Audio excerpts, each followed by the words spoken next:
Aside from the current setting, you will find this also the start time period by pressing this check. 1, that is the current. D, that is the start time. You can adjust it if you want from 0.2 up to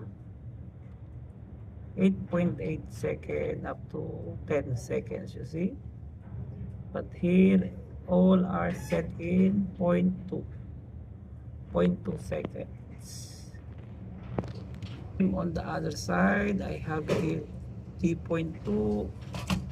I have also here T.2, that everything is set in D.02. From that, there is a shock time. This is shock time. So there is check. Press this one 3 times. That is the shock time. You can adjust this shock time period from 0.2 up to, see, 5 seconds. So quick shock time is set by 0.2. Okay, all shock time is set by 0.2. That is a time period.